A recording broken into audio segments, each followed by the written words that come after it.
Bueno, se supone que ahí está grabando y se supone que ahí verían la diapo.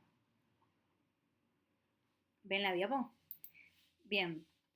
El TP de hoy es bastante tranqui, es inflamación y todo lo que es inflamación es o muy datito choice de factores de interleuquinas que tienen que estudiarse el cuadrito y eso es bien de memoria, después se lo estudian, o algo un poco más tranquilo, sobre todo si ya cursaron inmuno, pero también en este tema de hoy está MEC, que es muy tomado en casito clínico, así que quiero ver los casitos clínicos de eso, y nutricional, porque si no mañana cardio, metabólico y nutricional nos íbamos a las 4 de la tarde.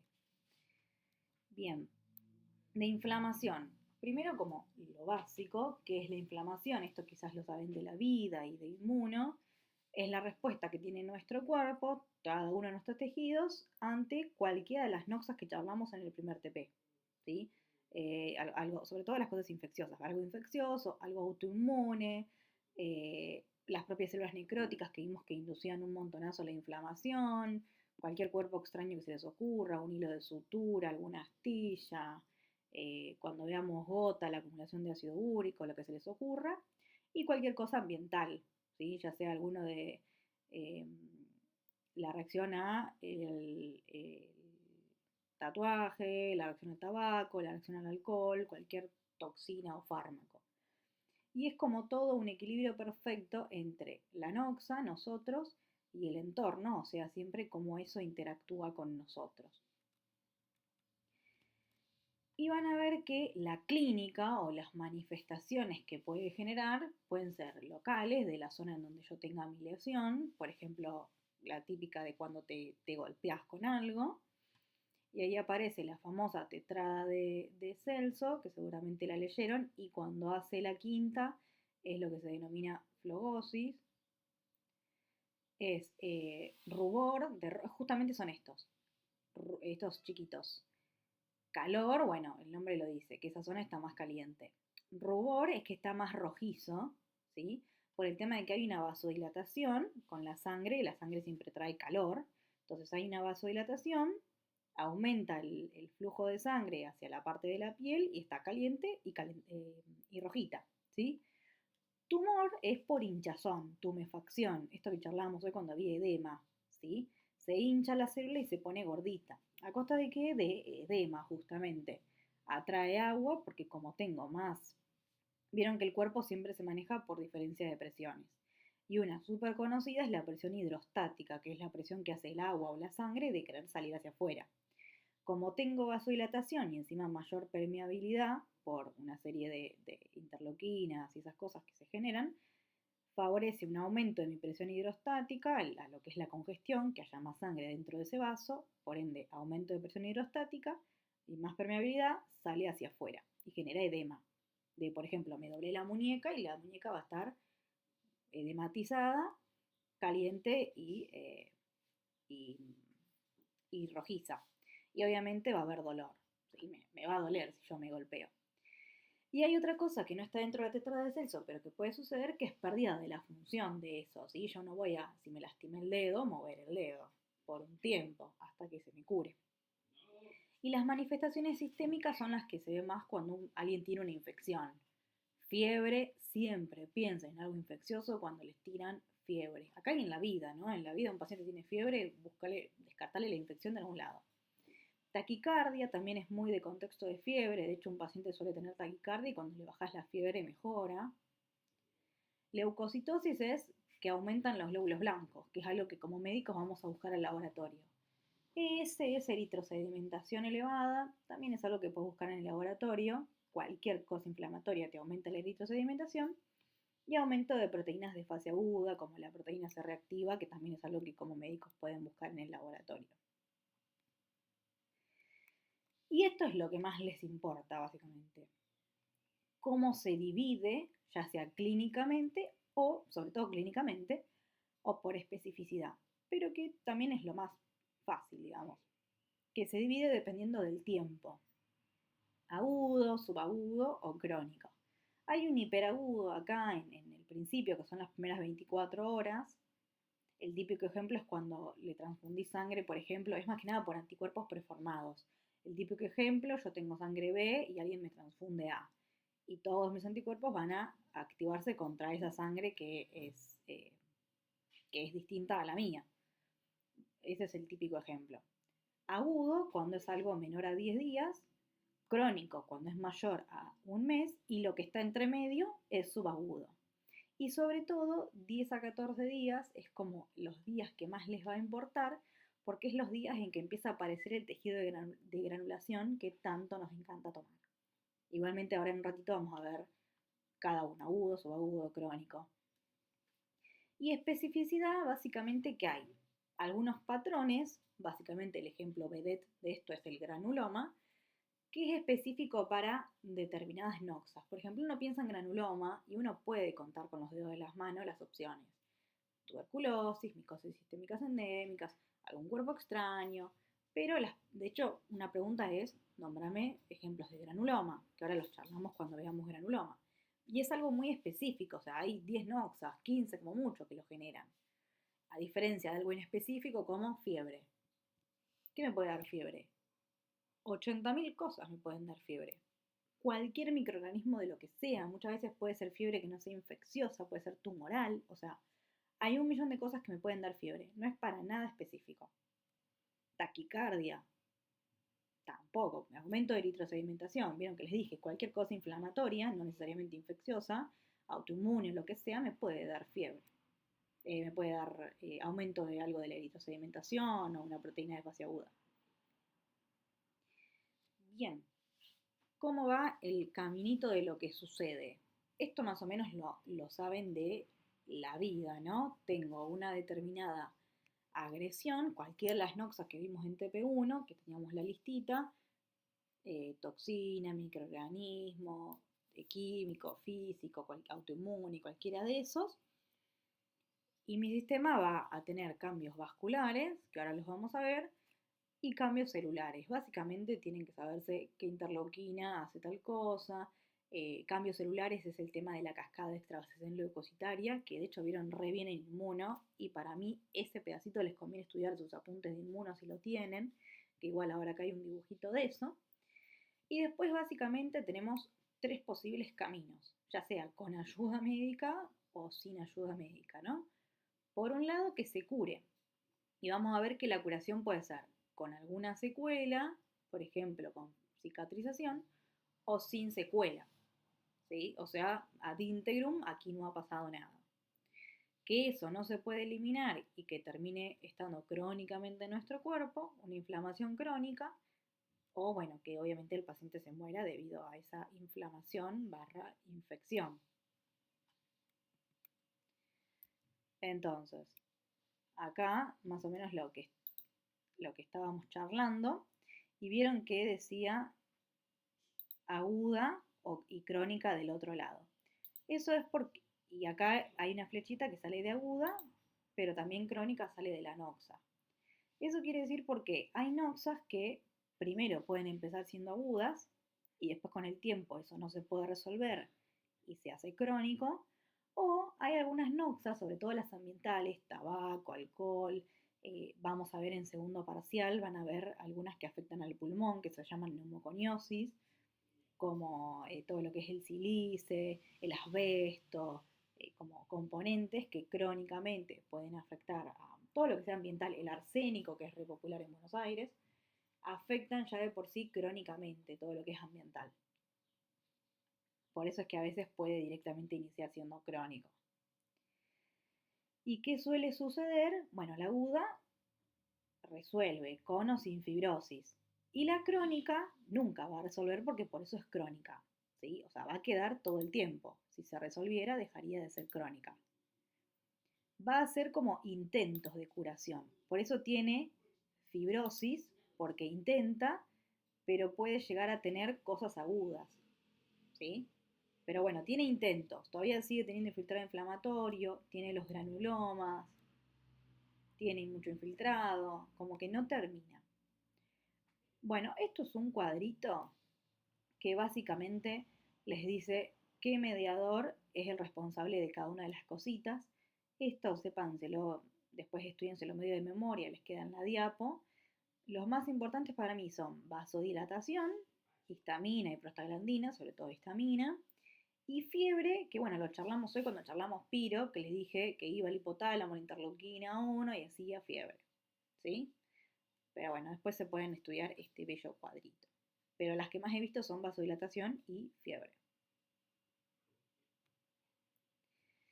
Y ahora sí nos adentramos, si les parece, en las inflamaciones, siendo la primera inflamación aguda. Y van a ver acá que tanto la aguda como la crónica tienen como 3 palabritas claves, con un hermoso leucocito que les sonríe, ¿sí?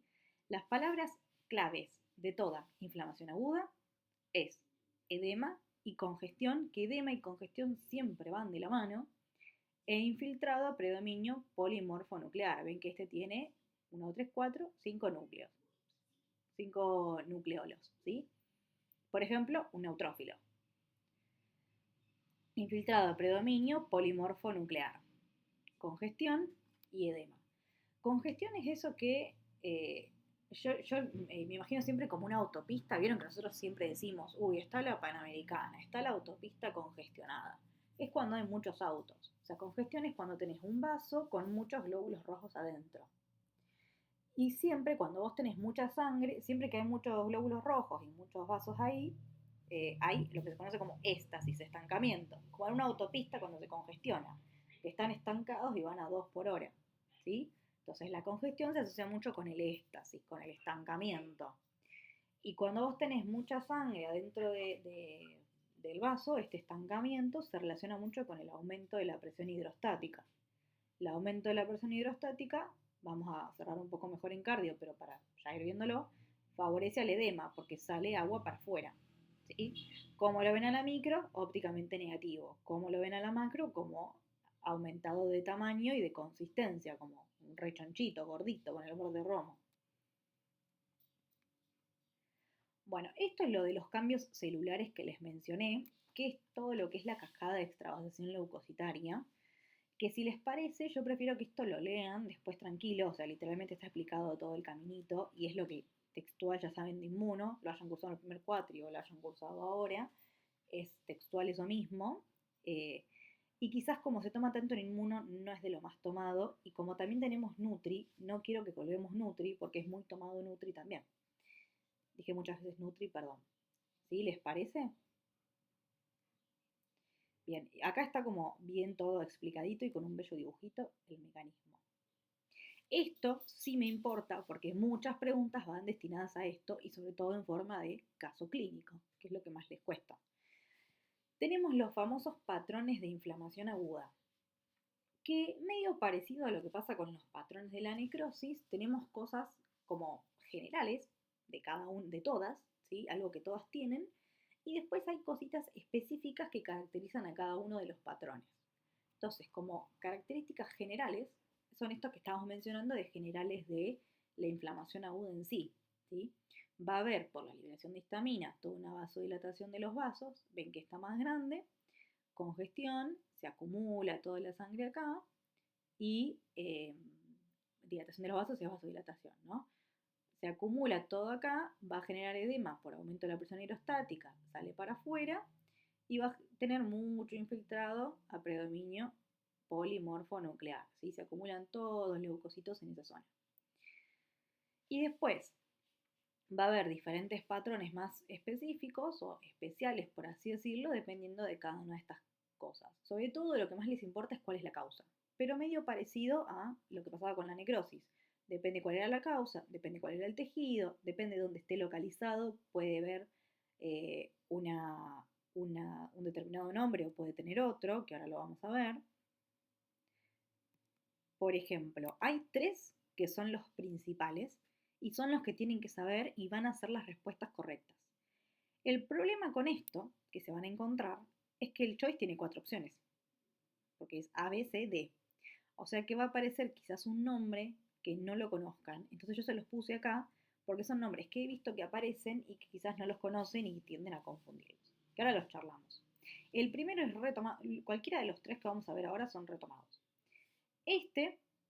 Inflamación serosa, Y ojo con este, es un exudado que tiene bajo contenido celular. ¿Por qué ojo? Porque exudado es una forma de edema. ¿Sí? Uno cuando tiene edema, van a ver en cardio que puede ser trasudado o exudado. Seguro ya lo leyeron cuando vieron cardio. Cuando hablas de trasudado es que depende solamente de cuestiones hemodinámicas, pero no inducí ninguna vasodilatación, no hay nada inflamatorio que ahí me esté llegando, es puramente por cuestiones hemodinámicas, como lo ven en cardio, en la insuficiencia cardíaca, por ejemplo. ¿Sí? Ahora, cuando algo es exudado, quiere decir que hay algo inflamatorio ahí dando vuelta. O sea, se generó una lesión que favoreció la liberación de histaminas, de prostaglandinas, que hizo que se vasodilate el vaso, y por eso yo tengo mi edema. O sea que cuando yo digo exudado, es siempre inflamatorio. Y cuando yo digo trasudado, es por algo cardiovascular. Por ende, todas estas inflamaciones van a ser con exudado. Pero ¿qué dice acá? Con bajo contenido celular. Y justamente el exudado se caracteriza, o sea, se diferencia del trasudado porque tiene más contenido de células y de proteínas, a diferencia del trasudado que tiene muy pocas células y proteínas. Bueno, el exudado vendría a ser el que más se le parece al trasudado porque es dentro de los exudados el que tiene más bajo contenido celular. Pero no llega a ser tan bajo como para ser trasudado. O sea, no se confundan porque dice que tiene bajo con trasudado. Y suelen hacer mucho a veces el juego de la palabra trasudado versus exudado. Tengan en cuenta eso, ¿sí? Si es algo cardiovascular, tipo insuficiencia cardíaca, es trasudado. Si es algo inflamatorio, es exudado. Más allá de que tenga bajo contenido celular, justo el ceroso, que es como el más aguachento, un líquido ceroso es como medio un líquido amarillento, pero bien líquido, ¿sí? Es como el más agüita de todos, pero no deja de ser exudado. Donde se ve, puede ser que lo vean en cavidades corporales, pero esto no es lo que más les va a importar. Les va a importar más esto. Ampollas cutáneas. Esto que está acá. Esto adentro tiene seroso. ¿Sí? ¿Por qué les va a importar? Porque la pregunta del choice va destinada a las ampollas. Que pueden ser ampollas, sobre todo por quemaduras, son las preguntas que más he visto, muchas veces repetidas. Y si no, puede ser por infecciones virales, como el típico herpes, ¿vieron? De herpes simple que te sale en la boca, esas cosas así. Bueno, el herpes, infecciones virales en sí, y ampollas por quemaduras. Típico ejemplo, no sé si alguien alguna vez se quemó y le salió esto, pero eso, típico ejemplo. La otra es la fibrinosa. Y vieron que hoy charlamos que cuando se hace fibrina, ahí se pone el nombre fibrinosa, como en la necrosis. Entonces, justo se caracteriza por ser una inflamación que tiene mayor permeabilidad vascular que el resto y permite que pasen moléculas más grandes como fibrinógeno. El fibrinógeno pasa, se convierte en fibrina en el espacio extracelular y se empieza a depositar. Y es bien característico, y acá es donde les va a importar, de las cavidades corporales. Por ejemplo, entre el pericardio, es también muy de las autoinmunes, igual que la necrosis fibrinoide, en todo lo que es el pericardio, en todo lo que es las pleuras, se pueden empezar a depositar, ¿sí? Y justo la fibrina es un componente que no se elimina. Y con el tiempo, a menos que yo médicamente vaya a eliminarlo, con un procedimiento quirúrgico, por ejemplo, pero normalmente el cuerpo no lo puede eliminar. Entonces, cuando algo no lo puede eliminar, vamos a verlo después en un ratito, pero el cuerpo sufre algo que se llama organización, que es lo que vieron en el preparado cuando vieron el trombo.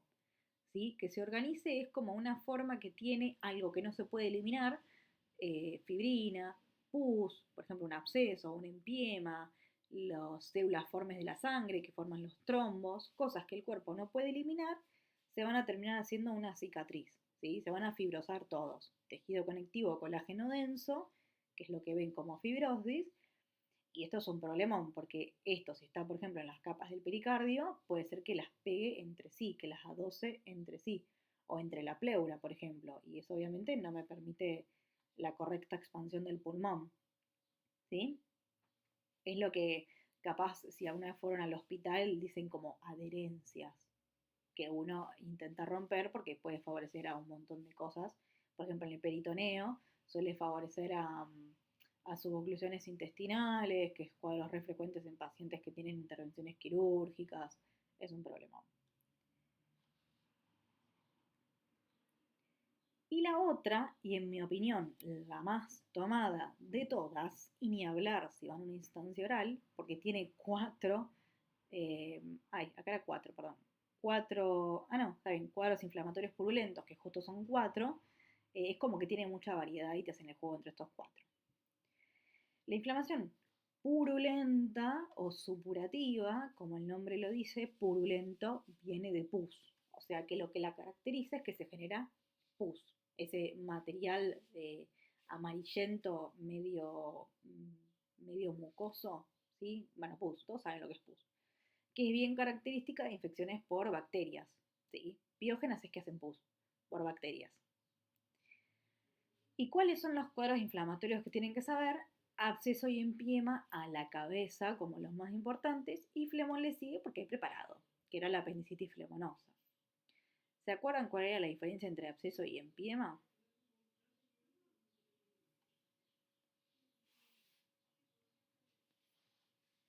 Bien, eso lo preguntan 20.000 veces en los choice, ¿sí? Absceso, por ejemplo, acá hay un absceso de pulmón, puede estar en cualquier órgano, ¿eh? Pulmón, cerebro, hígado, pero ven que hay una cavidad, o sea, un agujero, dicho vulgarmente, en el pulmón cuando no debería de eso suceder. Ay, perdón. Y después la otra, empiema, es cuando se pone entre capas que ya existen, por ejemplo, entre la pleura, entre el peritoneo, entre las hojas del pericardio. O sea, se pone en lugares en donde normalmente sí hay una cavidad, solo que no está llena de pus. Como el dibujito que está acá arriba, que todo eso amarillento es pus, e imaginen que está entre las dos capas de la pleura. Y puede pasarle lo mismo que en la fibrinosa, que eso sufra proceso de organización y se peguen las pleuras y todas las complicaciones que charlamos recién. Y flegmón o flemón, cualquiera de las dos opciones, es esto que aparece acá, que es lo que veían en el preparado de apendicitis flemonosa, que es que el infiltrado inflamatorio, este que está acá, se pone disecando, se le dice que sería separando, dividiendo planos tisulares. O sea, tengo músculo, tengo infiltrado inflamatorio, tengo músculo, tengo infiltrado inflamatorio, músculo, infiltrado, músculo, y así. ¿Sí? Como que se mete en el medio y dice permiso mi ciela y lo separa. Y plastrón es como una complicación de los otros, por ejemplo, cuando esto se pegotea, cuando todo se adosa entre sí por pus, se va adosando todo. Vieron que la pus es como media que pegotea, ¿sí? Se adosan entre sí, ya sean las vísceras o con la cavidad abdominal, o las pleuras entre sí, cualquiera de estas cosas, y puede generar un plastrón. Antes había, me acuerdo, un preparado que eran como muchos intestinos todos pegados entre sí, era como un bloque. Y estas dos son como dos que no aparecen en el libro, pero que suelen aparecer tanto en Pato 1 y en Pato 2, así como opciones de choice.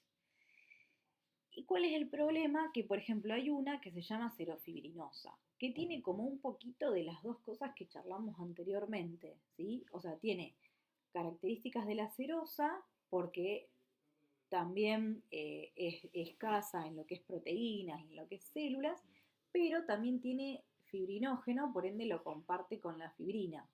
Entonces, o sea, lo poco que tiene es fibrina. Entonces es como que tiene un poquito de características de los dos. Esa no va a ser la opción correcta, pero puede ser la opción de relleno y la nombro sobre todo porque uno dice, uy, serofibrinosa, no la leí, pero suena como más compleja, más linda. O sea, te ponen serosa, fibrinosa y vos te quedás, no sé, ¿qué? Bueno, es la opción más de rellenito, pero lo aviso porque puede aparecer y que se queden, ¿qué? Y la otra es la hemorrágica, ¿sí? Bueno, hemorrágica es un poco más sencilla, es cuando hay sangre, ¿sí? La fibrinosa es bien de las autoinmunes, no va a ser la respuesta correcta en pato 1. Y la hemorrágica es sobre todo de las neoplasias. Tienen que pensar en cáncer. Suelen tomar mucho esta en pato 2, como la opción correcta a un derrame hemorrágico. Pero en pato 1 es la opción de rellenito, ¿sí? Indica lesión de la pared vascular, obviamente, sale la sangre para afuera, hemorragia. Pueden verlo o en glomerulonefritis, más raro, o sobre todo, como les dije, en cáncer. Cáncer de mama, que va, por ejemplo, un derrame pleural hemorrágico o cáncer de pulmón. Bien, eso con las agudas. ¿Hasta acá estamos bien? La mayoría de las preguntas va a esos patrones. Siempre que algo diga patrones, es algo muy tomado. La otra es la inflamación subaguda. Y la pregunta de inflamación subaguda siempre va a lo mismo. Les describe el tejido de granulación sin decirles qué es eso y suelen preguntar quizás tiempos o alguna característica así. Siempre tengan en mente, si bien va del día 10 al mes, tengan presente 10 a 14 días, que es cuando es, o lo que redondee 10 a 14 días. Si les ponen 9 o les ponen 15, también va, también es aceptable. El tejido de granulación primero es algo transitorio, es un proceso transitorio que le precede a la cicatriz, o sea que viene antes. Yo ya sé que si tengo tejido de granulación, eso va a ir a hacerme cicatriz. Es algo que le precede a la cicatriz y que es transitorio. Cuando llegue la cicatriz va a desaparecer. Que está compuesto por tres cositas.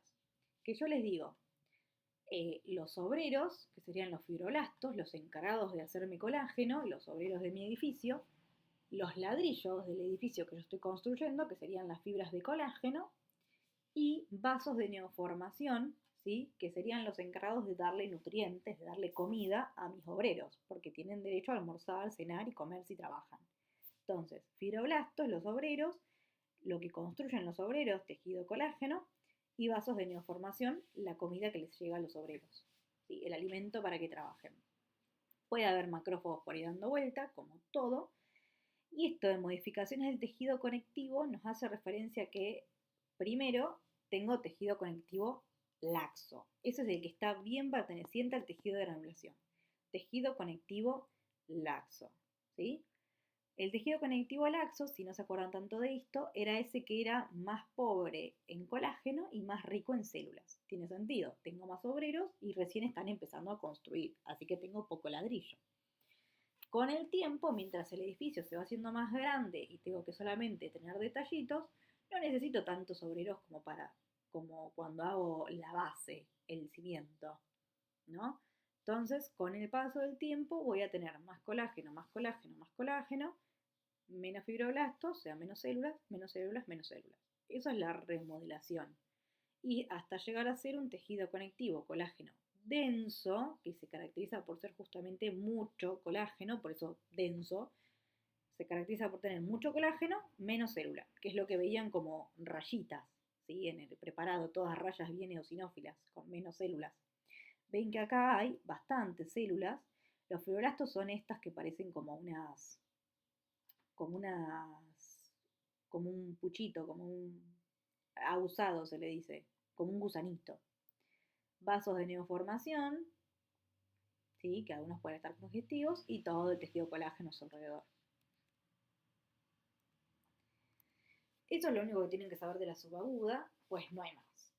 Y después lo otro que tienen que saber es la contrapartida con la inflamación crónica, que para eso tienen que saberse las palabras mágicas de la inflamación crónica, que son fibrosis, por ende va a tener fibroblastos porque son los obreros que hacen fibrosis, que es tejido conectivo, colágeno denso, infiltrado mononuclear, plasmocitos, linfocitos, ¿sí? Mononuclear. Y lo otro que acompaña mucho a la inflamación crónica también es la atrofia. Y acuérdense que es la que es después del mes. Después del mes y puede ser indeterminadamente. Puedo tener inflamación crónica por años o incluso toda la vida. Y después, acá también hay patrones morfológicos, pero acá solamente hay uno, que es el granuloma, ¿sí? Y acá hay un bello dibujito, no siempre está tan lindo redondito, pero hay un bello dibujito que tiene. El granuloma yo siempre lo pienso como algo que se quiere eliminar, pero el cuerpo no puede eliminarlo. Entonces, ¿qué hago yo? Lo encierro, como que lo pongo en una cárcel. Entonces yo pienso como todas las cosas como el componente de una cárcel para acordarme los componentes. Adentro está el microorganismo o el objeto que yo no puedo eliminar, ¿sí? Alrededor yo necesito ponerle una pared a eso para que no se me salga, o sea, encerrarlo en una habitación. De ahí las células epiteloides que se asemejan a epitelio. Oide es parecido a un epitelio. que son macrófagos que cambiaron su morfología para hacerse más parecido a un epitelio y hacer la pared de mi cárcel. Y después necesito los policías, que impiden que básicamente esto pueda salir si sale de su celda, que serían todos los linfocitos B, linfocitos sobre todo T, ahí dando vuelta. Y va a haber como guardias de seguridad más expertos, como los jefes, que son estas cositas que están acá, que ven que tiene 1, 2, 3 núcleos, que son células gigantes multinucleadas, o sea, células grandes, son muy grandes comparadas con el resto, que tienen muchos núcleos, que son macrófagos en realidad que se fusionaron y cada uno de los núcleos es uno de los núcleos de los macrófagos. Y acá es cuando lo dividen en dos grupetes, en tipo inmunitario y en tipo cuerpo extraño, dependiendo de cuál es la causa.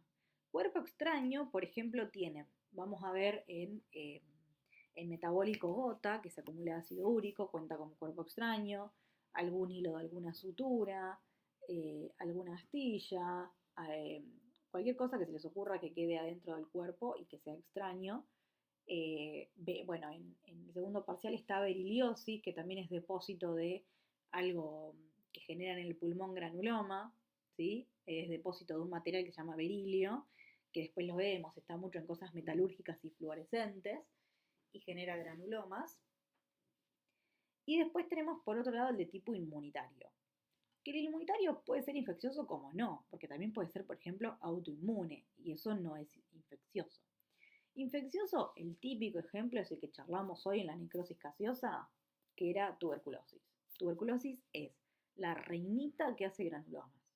Tuberculosis y las que se asemejan a él a nivel pulmonar, que son las micosis sistémicas endémicas, ¿sí?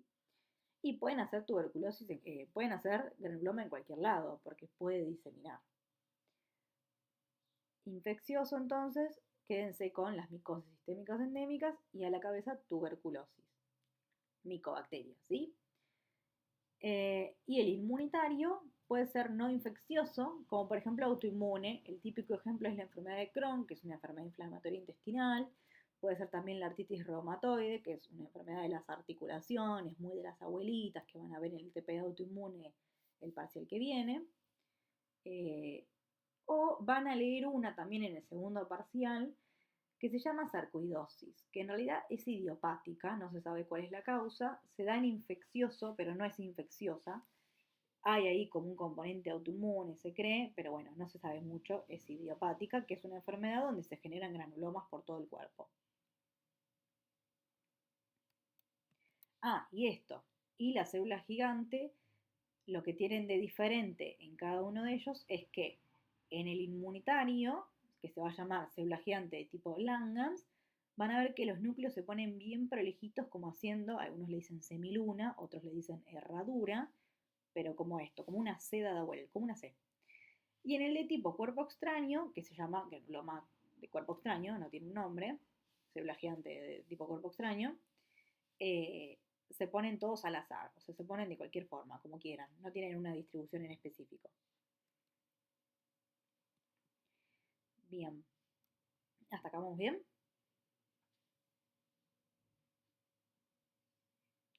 Bien, la inflamación crónica es básicamente cuando no puedo eliminar la noxa. Ahora, ¿qué pasa cuando, ya sea por cuestiones de nuestro cuerpo o por cuestiones médicos, sí la pude eliminar?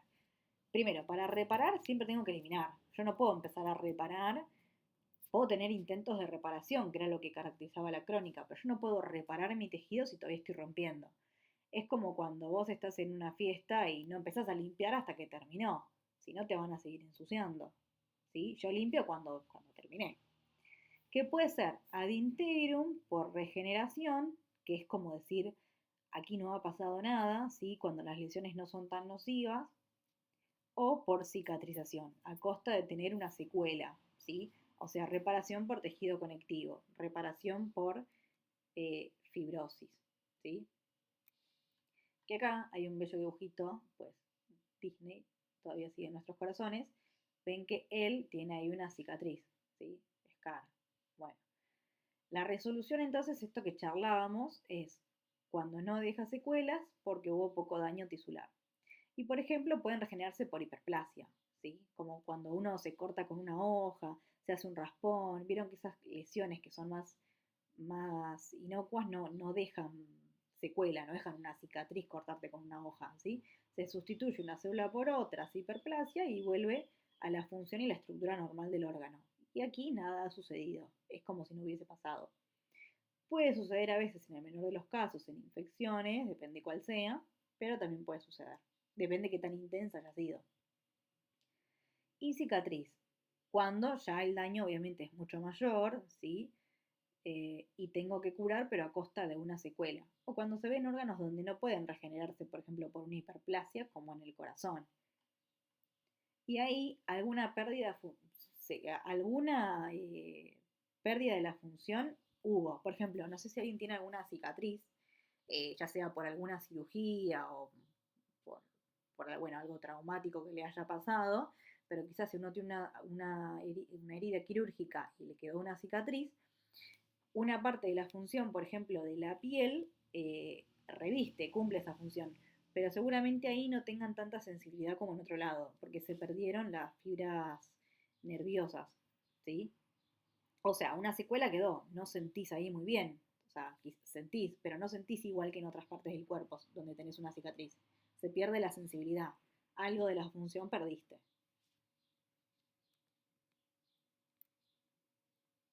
Bien, el mundo de la reparación, que básicamente es lo que lleva a formar mi famosa cicatriz, ¿sí?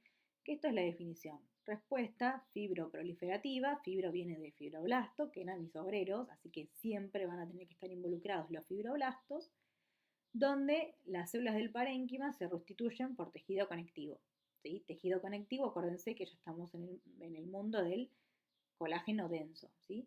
Esto es lo que charlábamos de tejido de granulación, que justo lo charlamos en la subaguda, tejido inflamatorio transitorio que da paso a la cicatriz, y esto es lo que charlábamos. ¿Qué componentes tenía? Migración de fibroblastos, vasitos de neoformación y colágeno. Su matriz es colágeno. Y remodelación es esto que yo les comentaba hoy de que se va haciendo cada vez más colágeno, más colágeno, más colágeno, menos célula, menos célula. Y pasa de mi tejido de granulación, que es conectivo laxo, a mi cicatriz, que es conectivo denso.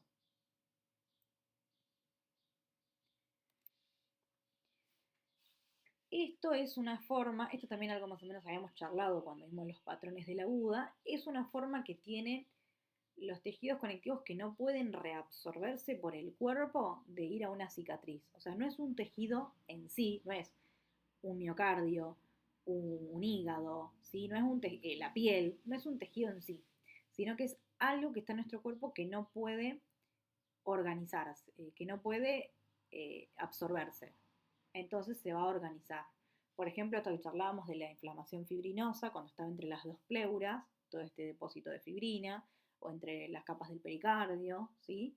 Que de hecho es una complicación que se organice de la neumonía o bronconeumonía, que vamos a ver en un ratito, que también es re importante, es una de las posibles complicaciones que tiene. Los abscesos y los empiemas, cuando se acumula pus, si la pus no puede reabsorberse, también se va a hacer una cicatriz ahí en el absceso. O sea, quizás tenía un absceso en el pulmón y después ahí se me hizo una cicatriz. Mi pus fue reemplazada por colágeno. Y de hecho vieron preparado de esto los trombos y los émbolos, ¿sí? Había justo un preparado de una trombosis venosa donde se había organizado y recanalizado, ¿sí? O sea, se había transformado mi elemento forme de la sangre, mis glóbulos rojos y fibrina, en todo un tejido conectivo colágeno denso. Y esto de que se recanaliza era lo que veían en el preparado como agujeritos dentro del trombo, como nuevos túneles, nuevos canales que encima adentro se habían embolizado de nuevo. Eso era lo que veían. Después igual vamos a verlo en cardio, hay dibujito de esto, en trombos, pero era eso que veían en el preparado. Bueno, esto es un caminito que también si quieren se lo pueden leer. Tengo el daño, la inflamación aguda, vasitos de neoformación, síntesis de colágeno, el remodelado que charlamos. Hasta acá es todo el caminito que charlamos. Y lo otro que va a suceder es contracción de la herida. No sé también lo mismo, si alguien tiene una cicatriz, que vieron que la fibrosis siempre retrae. De ahí a que veían las cápsulas arrugadas en los órganos en los preparados, ¿sí? La fibrosis siempre retrae, como que la mete para adentro, como que tironea, le digo yo. ¿sí? Siempre va a haber contracción de todo lo que son las miofibrillas, por eso muchas veces las cicatrices como que están como metiditas. Maduración de la cicatriz, medio falopeadas. Esto, quiero aclarar un poco esto, porque suele confundirse muchísimo. Primero, estamos dentro de lo que es la parte de cicatrización, ¿sí? O sea, esto no es ad integrum. Acá no estamos hablando de que me corté con una hoja, ¿sí? Acá estamos hablando de una herida un poco más nociva, que podrá tener más o menos cicatriz, depende si es de primera o de segunda. Pero en las dos, alguna secuela va a quedar, ¿sí? O sea, ninguna de estas dos, no es que la de primera es ad integrum y la segunda es con cicatriz. Eso no sucede, ¿sí? ¿Por qué? Porque las dos destruyeron la membrana basal. MB es membrana basal, ¿sí? O la muscular de la mucosa en caso de órganos eh, gastrointestinales, ¿sí? Pero en los dos se destruyó la membrana basal. Bueno, acá justo es cutáneo, así que va para el lado de piel. La piel tiene membrana basal. El me corté con, bueno, ¿vieron? Yo siempre doy el típico ejemplo de cuando tenés, por ejemplo, varicela, que te generan las lesiones.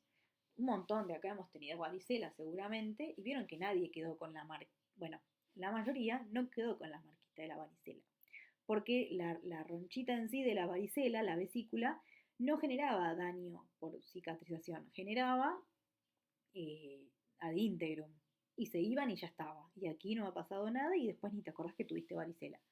Pero sí, nosotros con la uña podíamos, rascándonos muy bruscamente, destruir esa vesícula a forma de llegar a la membrana basal. De ahí a que siempre nos decían, seguramente a alguien les dijeron, no te rasques que te queda la marquita. ¿Sí? Y alguno quizás se rascó y le quedó la marquita. ¿Sí? Bueno, eso es porque generaste destrucción de la membrana basal.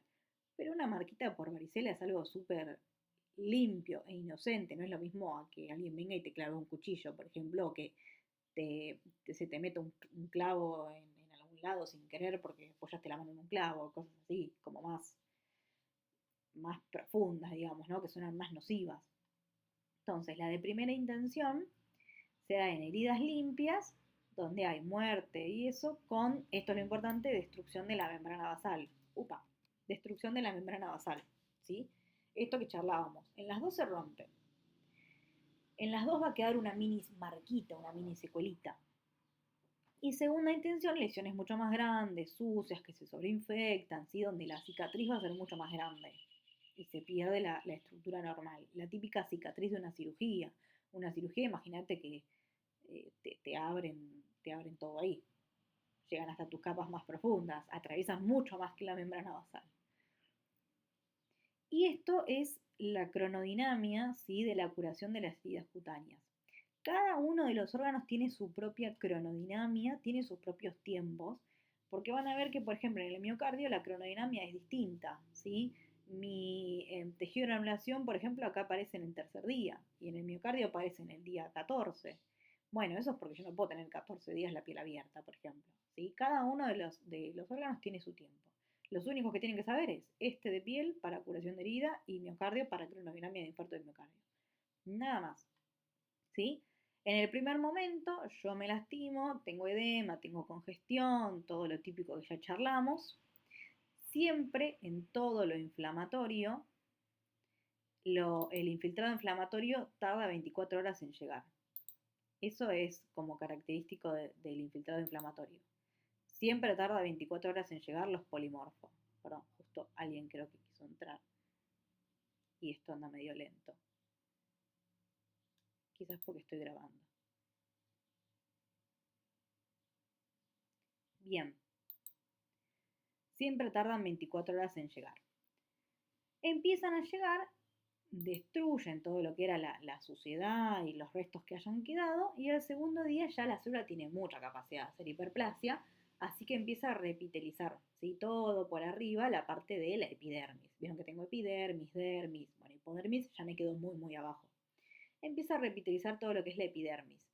Y por debajo, empieza como a repitelizar todo acá, y acá por debajo, en la dermis se empieza a generar el tejido de granulación, que le precede a la cicatriz, mientras arriba toda la epidermis prolifera.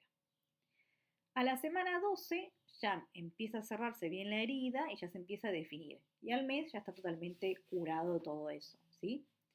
Si yo curé por primera intención, voy a tener una unión fibrosa chiquitita y solamente. No voy a tener la típica, lo que uno cuando dice cicatriz se imagina en la piel, ¿sí?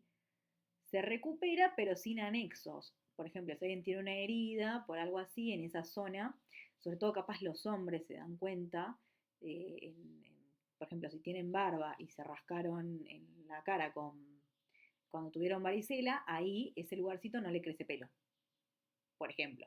Eso lo he visto. No le crece pelo en ese pedacito en la barba, ¿sí? Ese pedacito, por ejemplo, no tiene anexos, no tiene folículos pilosos. Pero lo demás sí, quizás tiene menos sensibilidad. Y por segunda intención ya estamos hablando de una herida mucho más visible, ¿no? Esto de la contracción es lo que me hace que, es lo típico que uno se imagina cuando piensa cicatriz, algo por ejemplo quirúrgico, que te quedó una raya de la cirugía de la apendicitis, no sé, cosas así. Y esto es lo que demuestra lo que dije hoy, que todo puede fallar. Y esta es una organización que yo hice de las formas cuando la reparación no sucede como tiene que ser, que a mí me sirve para interpretarlo mejor, ¿sí? Porque te explican como que es cada una de las cosas, pero no se entiende quizás tan bien. Entonces yo lo puse como, bueno, ¿qué puede sucederme en mi reparación? Por un lado, que no se forme bien, y por el otro, que se forme por demás. O sea, que se forme poquito o que se forme por demás. Entonces, las primeras son formación inadecuada de tejido de anulación o cicatriz. Se forma, pero digamos por de menos, ¿sí?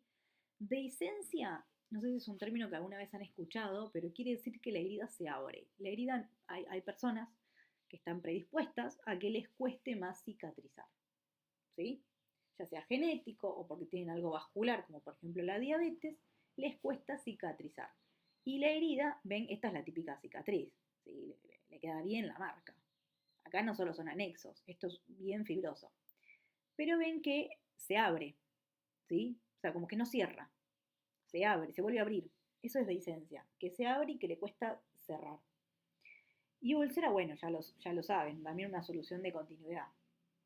¿Sí? En resumen, no se pueden cerrar porque no se llegó a formar suficientemente tejido colágeno para poder hacerlo. Y lo otro es al revés, que formás tejido colágeno por demás, ¿sí? Por ejemplo, tejido de anulación exuberante es cuando vos en la dermis generás tanto tejido de anulación, tanto, que llega a ocupar toda la parte de la epidermis, entonces la epidermis no puede proliferar, porque la está ocupando el tejido de anulación. Y vos lo ves y es todo tejido de anulación. ¿Sí? Y cicatriz hipertrófica y queloide es esto, es más o menos parecido, es como una cicatriz sobreelevada, porque hubo una sobreproducción de colágeno, que esto se puede tratar, por ejemplo, inyectando corticoides, inhibiendo la inflamación, pero la diferencia entre cicatriz hipertrófica y queloide es que, por ejemplo, yo tengo mi cicatriz acá, ¿es esto? ¿Ven la flechita? Bien, si mi herida es esto y mi cicatriz ocupa esto, o sea, lo que es la herida en sí, pero se va para arriba, es una cicatriz hipertrófica. Cuando ocupa más allá de los bordes de la herida, es un queloide. O sea, el queloide es más grande que la propia herida en sí. Y encima es una cagada, porque sacas esto y se hace más grande, y sacas esto y se hace más grande. O sea, ocupa mucho más, es más molesto en ese sentido. Y lo otro, siempre dijimos que hay acá un poquito de contracción de la herida, bueno, que haya por demás, ¿no? Que puede ser que sea cosas estéticas o que por abajo obstruya cosas. Ni hablar si estamos en presencia de algún órgano. Y estos son como los reinitos de inflamación, que son las enfermedades inflamatorias que tienen que saber, ¿no? No solo porque son retomadas, sino que porque son muy vistas eh, la, en la vida como médicos, ¿sí? Son patologías que ven un montón. ¿Hasta acá vamos bien? ¿Están para ver estos trastornos? Bien. Por un lado, esto lo vieron en los preparados, porque había preparado de micro y había preparado de macro, es el mundo de la úlcera y la ulceración, ¿sí? que las dos se las denomina como solución de continuidad, o sea, solución de continuidad es bien en mi epitelio y de la nada ya no. Acá no, y después volvió, pero acá no está. Este era el cachito de preparado que tenía en micro, este cacho. Es la úlcera, una excavación local, y la clave entre úlcera y ulceración está acá, que compromete la membrana basal o la muscular de la mucosa. ¿Sí? Esta es la muscular de la mucosa, esta raya que está acá, tuki, mucosa, muscular de la mucosa, submucosa. La compromete, la pasa, o en caso de la piel, esto que está acá, la membrana basal. ¿Sí? Acá no cabe duda que la pasó, se ve hasta grasita y ¿sí? La pasó totalmente. Entonces, compromete la membrana basal en la piel o la muscular de la mucosa en lo que es algo gastrointestinal, como por ejemplo el duodeno, el estómago, ¿sí? O sea, no necesariamente estómago, puede ser otros sectores como úlceras duodenales, pero estómago es el más frecuente y es el que tenían preparado. Esto, como pasó a la membrana basal, esto que charlábamos hoy, cuando vimos lo de curación de heridas, si pasa a la membrana basal, ya sea por primera o por segunda, va a generar alguna curación por cicatriz, va a generar una secuela. A diferencia de si no la paso, como cuando no me rasqué en la varicela, que puede curar ad integrum por regeneración y aquí no ha pasado nada. Y acá justo en ulceración dice eso, no llega a la membrana basal o muscular de la mucosa, cura por regeneración, sin secuela y tampoco inflamación, porque no llega a lo que son la parte de los vasos, como para generar mucha inflamación y todo eso. Y lo otro que tienen que saber de úlcera sobre todo, que era el que había preparado, es que es el típico ejemplo, de hecho era lo que veían en el preparado en clase, donde convive la inflamación aguda y por detrás la inflamación crónica, ¿sí? Conviven entre sí. Porque yo sigo teniendo la noxa, sobre todo la principal noxa es una bacteria que se llama Helicobacter pylori, ¿sí? El ácido clorhídrico también es nocivo, pero Helicobacter pylori es la bacteria originaria de las úlceras. Y lo otro, no sé si ya cursaron este parcial de fármaco, es el último, los antiinflamatorios no esteroides, ¿sí? La dipirona, sobre el ketorolac, ¿m? Todo ese grupete, la aspirina, ¿sí? Favorecen a la formación de úlceras gástricas. De ahí a que siempre le preguntas al paciente, ¿tomaste ketorolac? ¿Tomás aspirina? ¿Tomaste algún antiinflamatorio? ¿Tomaste algo para el dolor? Siempre le vas a ir a preguntar eso. Bien, ¿qué van a tener? En la parte más cercana a la luz, como está todavía la noxa, va a tener la parte de la inflamación aguda, ¿sí? El edema, miren los vasos todos congestivos, llenos de glóbulos rojos. El edema, la congestión, el infiltrado inflamatorio polimorfonuclear, y bien por detrás, en el medio va a tener como lo mejor de los dos mundos, y bien por detrás, que era lo que iban a buscar atrás de la úlcera, la parte crónica, toda la fibrosis por acá, que la fibrosis es lo que marca a algo irremediablemente como crónico, ¿sí? Y eso acuérdenselo bien, fibrosis marca a algo como crónico, y el infiltrado mononuclear, ¿sí? ¿Y por qué insisto tanto con la fibrosis? Porque el vos tener fibrosis en algo que tiene cosas agudas, como infiltrado polimorfo, como edema y como congestión, como sangre, como cosas así, ya sea en micro, ya sea en macro, que vos tengas fibrosis te hace marcar que eso en un momento llegó a ser crónico, porque por algo llegué a ser fibrosis, si en la aguda no tengo fibrosis. Pero tenés cosas de la aguda, entonces ¿cómo se le llama eso? Crónico reagudizado. Todo lo crónico puede sufrir una reagudización, cualquier enfermedad.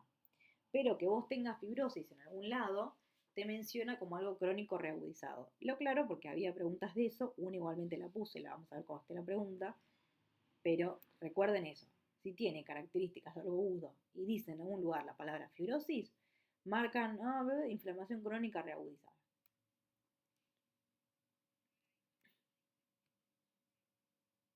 Puede haber por el medio que se esté formando. Porque acuérdense que hace como intentos de curación y depende en qué estadio esté. Es como que cada parte está en diferente estadio. Y la neumonía, súper importante, súper tomada, y obviamente saben que es una patología súper frecuente. ¿sí? Van a haber 1.000.000 de neumonías en el hospital cuando vayan, ¿sí? Es una lesión inflamatoria del pulmón, eso ya lo conocen. De hecho, por eso los mayores le dicen pulmonía, pero bueno, mal dicho, por algún microorganismo en la vía aérea distal, porque ustedes tienen cuadros respiratorios de vía aérea superior, ¿sí? El típico resfrío, ¿sí? Lo que es la congestión nasal y todo eso. Eso es vía aérea superior. La neumonía habla del pulmón, que es la vía aérea, vamos a decirle distal, inferior, ¿sí? El parénquima del pulmón, no la parte de la nariz. ¿Cómo lo clasifican? Lo pueden dividir de un montón de formas. Según su agente etiológico, o sea, es un virus, es una bacteria, puede ser también un hongo. Según la evolución, ¿es una neumonía aguda o es una neumonía crónica? Por ejemplo, tuberculosis y las micosis sistémicas endémicas tienden a ser neumonías crónicas. De ahí a que los tratamientos sean tan largos. Imagínense que el tratamiento para tuberculosis son nada más y nada menos que 6 meses. Un montón, chicos. 6 meses. Versus el tratamiento de la aguda, que es una semana, 15 días como mucho, depende de la gravedad y del microorganismo y de si hiciste bien el antibiótico de una. Después, lo que más les va a importar en pato es cómo se ve anatomopatológicamente, o sea, cómo se ve la macro. Y ahí van a ver las que les importan, son neumonía lobar versus bronconeumonía, que ahora lo vemos en la diapo siguiente, o en la que le sigue, creo que en la siguiente. Y después esto les va a importar más que nada cuando ya estén en el hospital, no tanto ahora, según el lugar. Si el paciente se lo contagió en la calle, neumonía de la comunidad, o si es intrahospitalario, no sé, es un paciente que está internado hace un mes y se la agarró ahora y se la agarró en el hospital. Es un paciente que estuvo internado una semana en la terapia intensiva y aparece ahora con neumonía. Bueno, asociado a, no sé, la ventilación mecánica, a lo que sea. Intrahospitalaria. Cuando dice asociados a cuidados de la salud, se refiere a los lugares que son, por ejemplo, los geriátricos o los centros de vida, donde son los centros de vida de día, donde a veces va gente todo el día a hacer ejercicio, vuelve, como están relacionados con la salud, pero no es estar internado en un hospital. Pero también tenés una predisposición. Eso va más que nada por el germen, ¿sí? Hay bacterias que son muy de los hospitales, hay bacterias que son más de la comunidad. Solo por eso. Problema de su yo de micro o nada, cuando estén en el hospital. Y estos son los famosos patrones morfológicos anatomopatológicos de la neumonía, que son los que tenían preparado cuando lo veían. Que seguramente vieron este, porque este, como está bien en dibujito, estaba en un frasco y no vieron frasco. La bronconeumonía es esto, son como muchos focos, ¿sí? Muchos foquitos de neumonía que sobre todo se disponen a nivel basal, por una cuestión de la gravedad, ¿sí? Pero ven que son como muchos, acá se ven más como puntitos, son muchos puntitos, muchos focos. En cambio, la neumonía lobar es un lóbulo, ¿sí? Un determinado sector, por ejemplo, este sector que está acá, ¿sí? No se ve tan linda esta foto, seguramente en clase veían preparados más lindos, pero bueno, lo marqué, ¿sí? Es todo este sector. Y van a leer, es un lóbulo, como el nombre lo dice, van a leer como los 3 poli y los 3 mono, que es como un resumen de cómo se ven, básicamente. A lo grande, todo sector que tiene neumonía se tiene que ver en el preparado como blanquito, ¿sí? Ven que está más clarito, o sea, lo más negruzco es la antracosis.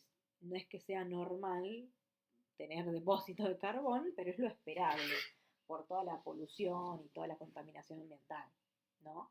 Es como esperable que el pulmón sea negrito. La parte que es blanca, ¿sí?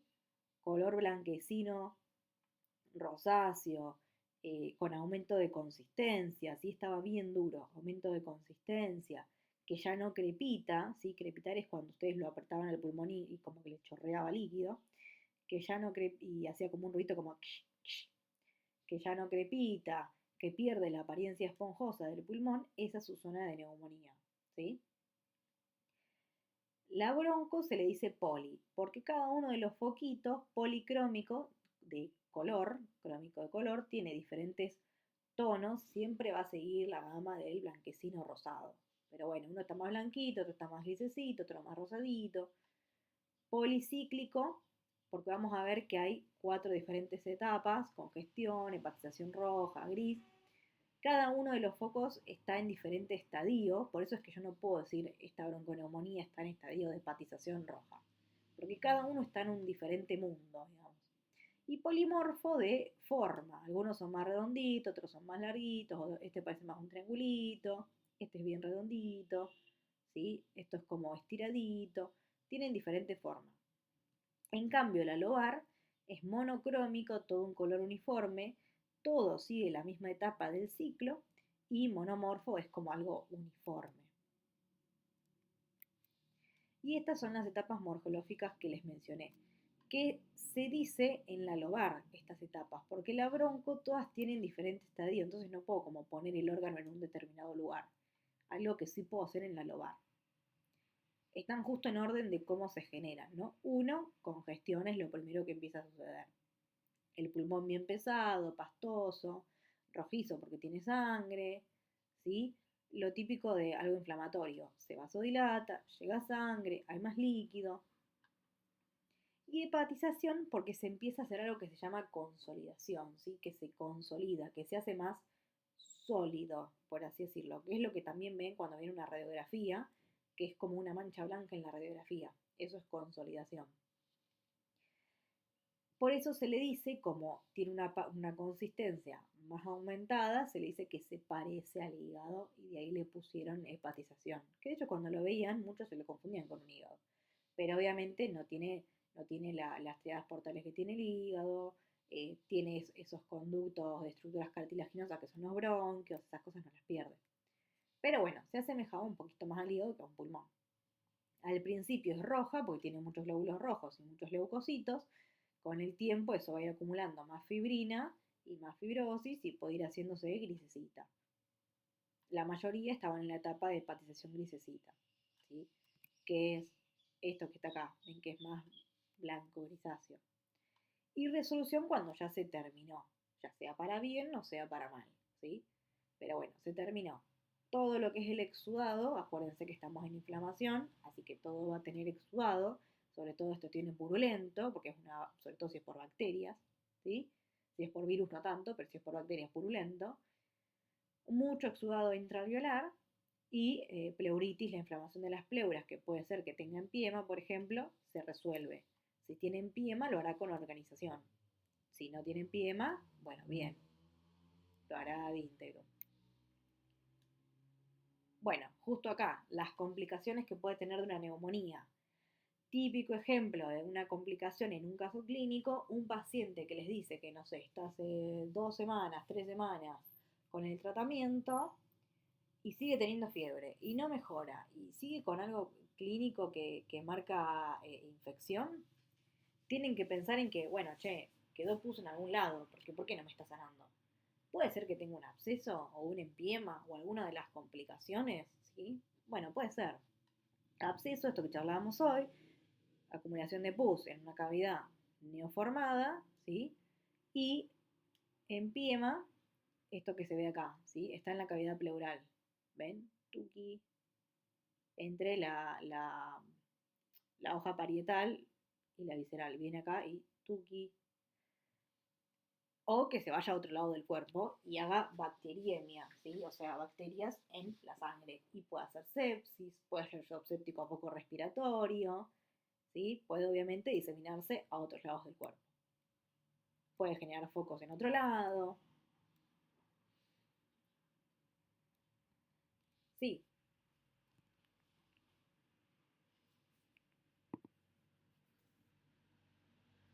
sí. Y también puede diseminar a otra parte del cuerpo, a la que se les ocurra. Buenísimo. Bien. ¿Se sigue escuchando? Creo que justo desconecté. Sí, sí, te escucho. Bien. Y la última que nos queda es la hidronefrosis, o también llamada uronefrosis, que es una dilatación del aparato pielocalicial, ¿sí? Esto que está acá, ¿ven? Esto es el aparato pielocalicial, la parte de los cálices justamente renales, por donde sale la orina, y ven que acá está bien aumentado de tamaño, está gigante, ¿sí? Esto es por una causa obstructiva, puramente obstructiva, ¿sí? El riñón va a estar mucho más grande, va a estar como lobulado, ven que acá se ve lobulado, ¿sí? Con aplanamiento de todo lo que son las papilas. Este preparado, vieron, bueno, acá está la macro justo. Vieron que normalmente uno tiene eh, una relación médula-corteza donde la corteza es mucho más grande que la médula en el riñón, ¿sí? Acá todo esto, todo lo que es su médula, se dilata por toda la dilatación pilocalicial y hace como cavidades, pero ojo, a diferencia de, por ejemplo, riñón poliquístico, un quiste es una cavidad que tiene pared propia. Esto, ven estas cavidades, esto, la pared de esto es el órgano, o sea, es como que empujé y hice un agujero en el medio del riñón. Acá, acá, bueno, en todo el riñón hay agujeritos. Esta pared es el propio parénquima. No es que yo agarré un pedacito de epitelio y hice un quiste, ¿sí? Como sucede en riñón poliquístico, ovario poliquístico. Entonces, son cavidades que no tienen pared propia, que la pared es el parénquima propio del órgano, que dilatan todo lo que es la médula y aumentan la médula a expensas de disminuir. Miren esta corteza, es una feta de jamón esta corteza. A diferencia de disminuir la corteza, ¿sí? La atrofian por toda la dilatación pielocalicial que hay para albergar a todo lo que es la orina. ¿Mm? Y todas estas cavidades del lado de atrás es lo que van a ver como estas lobulaciones. Que ojo, tiene la cápsula lisa, la tiene transparente, toda la cosita, pero está lobulada, porque del otro lado tiene todas estas cavidades. ¿Sí? No sé si justo este corresponde con este, pero se verían así. ¿Cuáles son sus causas? Todo lo que genere alguna obstrucción en la vía urinaria. Entonces, si la orina no puede salir para afuera, va a ir retrógradamente. ¿Qué tiene atrás? El riñón. ¿Sí? Puede ser por cualquier cosa que tape la cañería. Una hiperplasia prostática benigna, algo en la vejiga, un cáncer, una piedrita en la vejiga o en algún lugar de la vía urinaria, acá, donde sea, o compresión extrínseca, por ejemplo, un tumor de ovario que comprime el uréter, ¿sí? Cualquier cosa. Y van a ver, imagínenselo siempre como cañerías. Ustedes tienen dos riñones, ¿no? Uno izquierdo, uno derecho, viene la cañería, termina en una única vejiga y, bueno, todo lo que es la uretra. Entonces, si mi obstrucción es acá o en la vejiga, o sea, en algo común a ambas cañerías, la uronefrosis va a ser bilateral, porque fue abajo donde están conectada mi cañería, ¿sí? En cambio, si por ejemplo acá tengo un uréter, acá tengo otro uréter y tengo el riñón derecho, bueno, para mí es derecho, para ustedes no sé, si tengo una obstrucción, por ejemplo, una piedrita acá en el uréter derecho, va a haber una hidronefrosis del derecho, porque la cañería se tapó solo de un lado, la otra está bien. Entonces también eso es útil porque si ven, no sé, una tomografía y justo tiene uronefrosis y ven que es, no sé, oye, bilateral, van a sospechar de una patología y si es unilateral van a sospechar de otra patología. ¿Sí?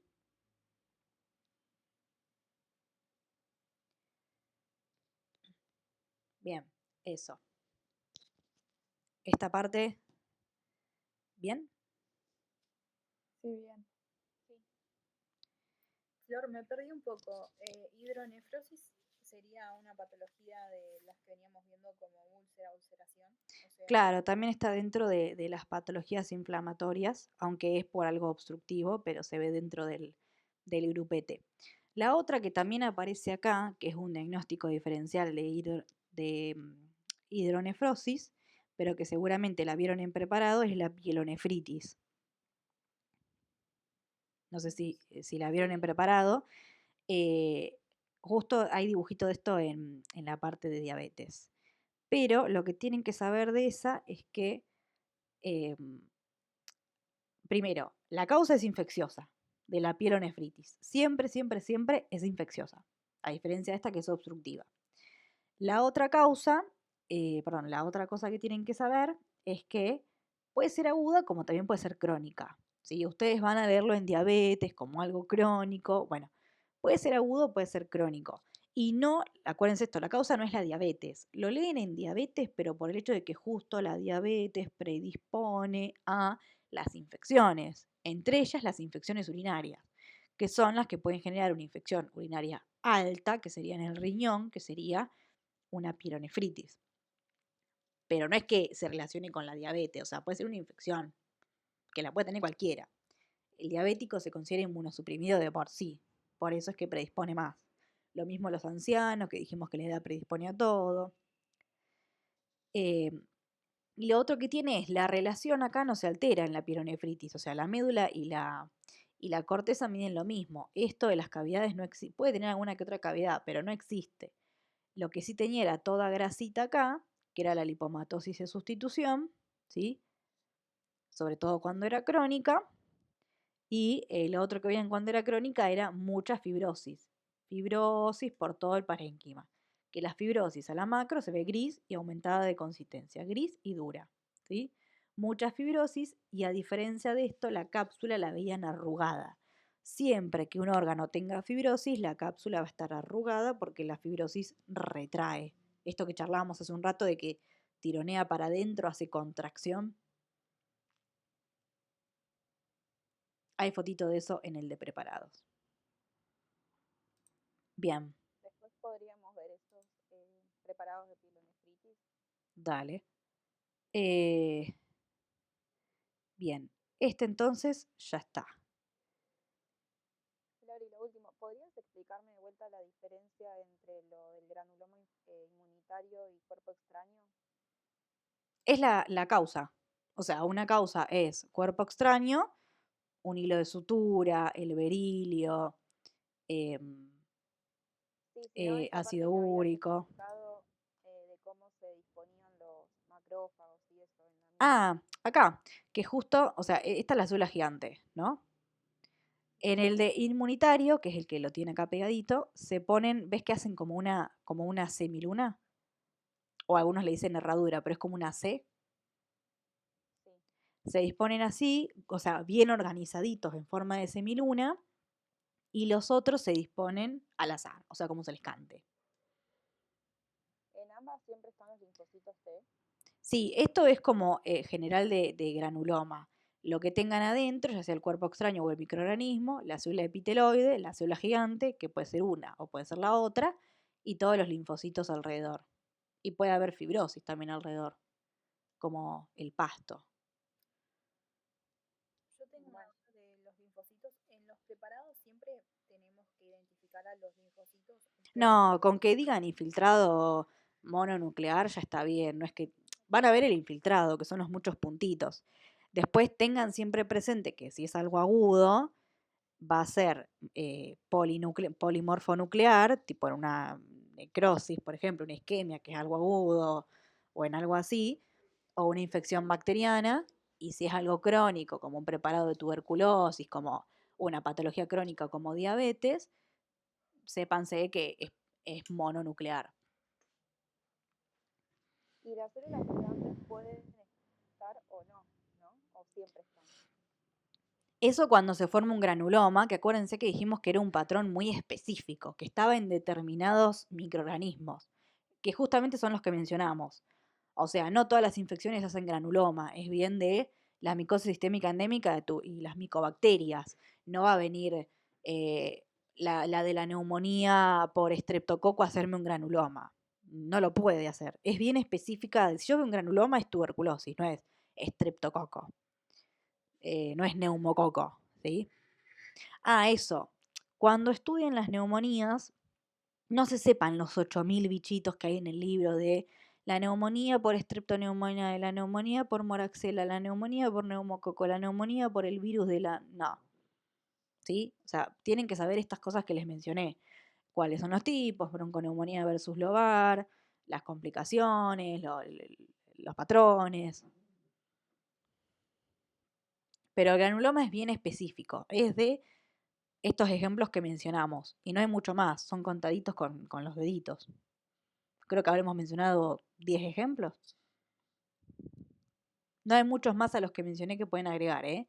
Infeccioso, las micosis sistémicas y tuberculosis. No infeccioso, sarcoidosis, habíamos mencionado artritis reumatoide, enfermedad de Crohn.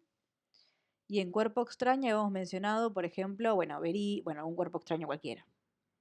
Berilio, hilo de sutura, esas como más, es más fácil de pensar, cualquier cuerpo extraño. Pero en sí, ¿cómo vamos a englobar todo en cuerpo extraño? Flor, no entiendo mucho lo de la maduración del granuloma, o sea, siempre estamos a nivel crónico, pero Sí, ¿cómo es que sucede la sería maduración? ¿Con como, cuántos años o algo así? no, es cómo se va formando, es el que se vaya formando el granuloma, que se vaya generando el componente, que siempre suele empezar al mes cuando ya la inflamación suele hacerse crónica. Es como la formación.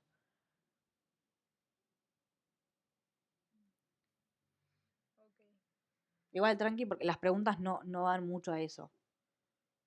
Van a que identifiquen cuáles son y sobre todo les ponen un granuloma, cómo se ve a la micro, y tienen que identificar que eso es un granuloma. Igual que el tejido de granulación, se los describen a la micro y tienen que entender que eso es un tejido de granulación. Ah, bueno.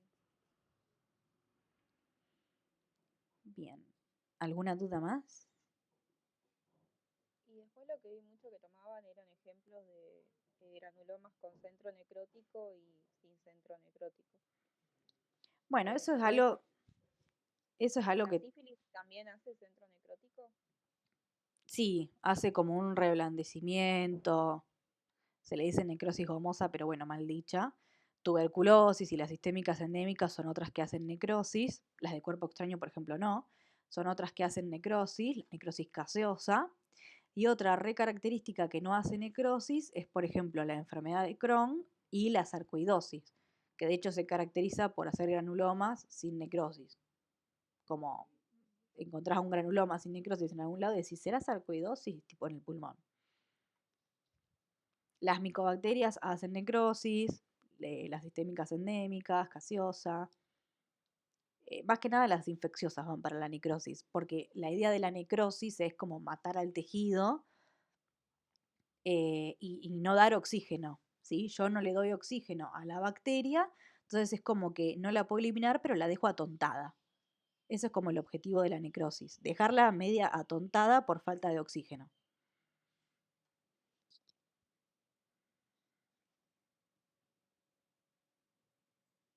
¿Alguna duda más?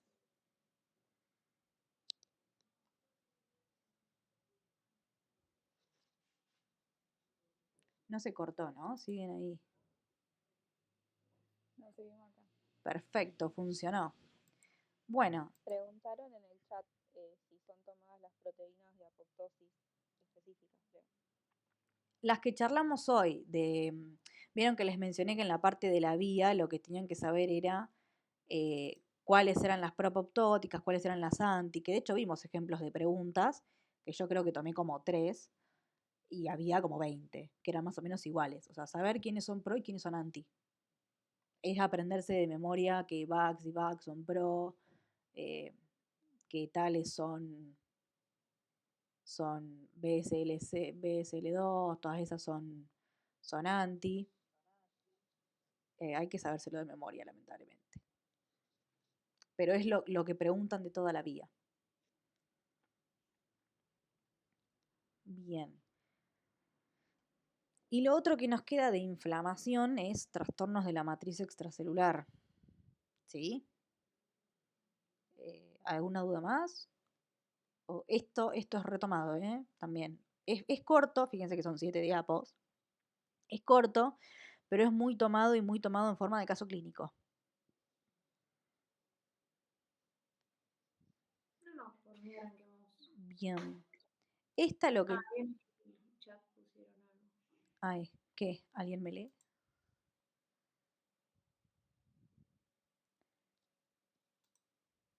La consolidación parcheada ¿Cuál neumonía es? La bronco. ¿Vieron que teníamos como foquitos? Parches, digámosle. Eran los muchos focos que teníamos. En cambio, el lobar era como un masacote, ¿sí? O sea, no les va a poner la palabra masacote, era como una masa, ocupaba un lóbulo. Y parches era como decir como sectores, como... Eran esos muchos agujeritos que veíamos.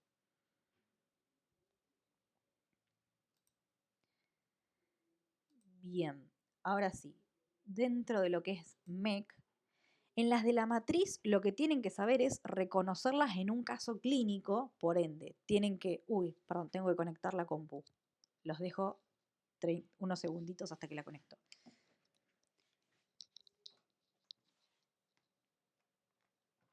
Bueno, paren, sigo hablando mientras. ¿Se escucha, no?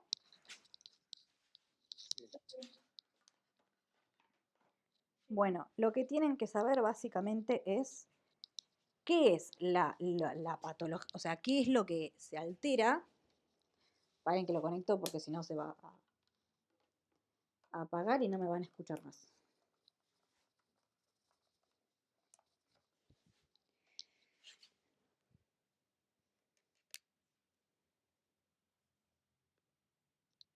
Listo, ahí ya está. Perdón. Entonces, tienen que saber qué es lo que se altera y qué, cuál es la clínica para poder reconocerlo en un choice. La primera es fibrosis quística, ¿sí?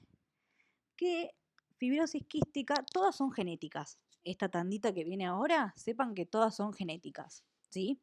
Justo fibrosis quística es genética autosómica recesiva, donde muta una proteína para lo que es el canal de cloro, ¿sí?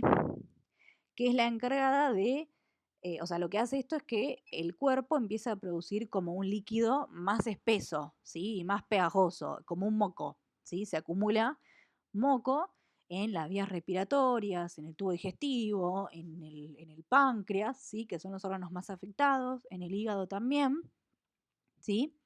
Y de hecho es una de las enfermedades crónicas más frecuentes en niños y en adultos jóvenes, que es bastante mortal. De hecho, no sé si saben, pero en pediatría hay algunas enfermedades que son como las 10 que entran en los screening de cuando el niño nace, como fenilcetonuria, hipotiroidismo congénito, y una de ellas es fibrosis quística. O sea, se ve, ¿sí? Yo ya he tenido en el último año 3 pacientes con fibrosis quística. Es algo que se ve y que realmente es mortal y lleva a trasplante bipulmonar, y también suelen tener mucha insuficiencia hepática por la fibrosis, o sea, es una causa de cirrosis. Tienen también muchos problemas a nivel del páncreas, lo que lleva a diabetes. Genera como obstrucción todo este moco, mucha inflamación y fibrosis, de ahí el nombre, fibrosis quística, ¿sí? Que predispone a un montón de infecciones. De hecho, se internan todo el tiempo por neumonías, ¿sí?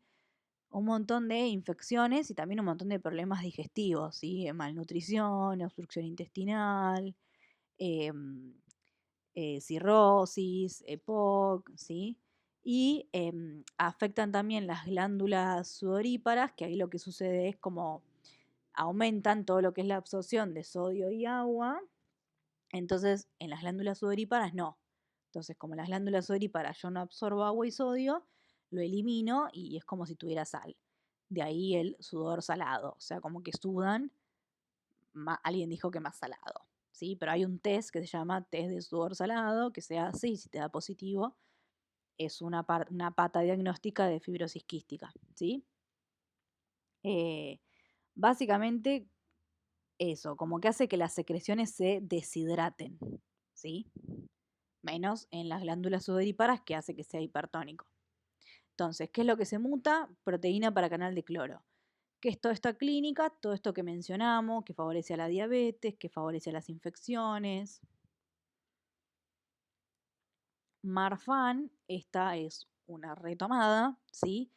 Que muta FM1, que es el gen que codifica para la fibrilina 1, y altera todo lo que es la formación de elastina, por eso es que se ven afectados los que son las fibras elásticas y los tejidos como más distensibles, por ejemplo, los vasos o todo lo que son los ojos. La mayoría de acá en adelante afectan algo a nivel ocular, ¿sí?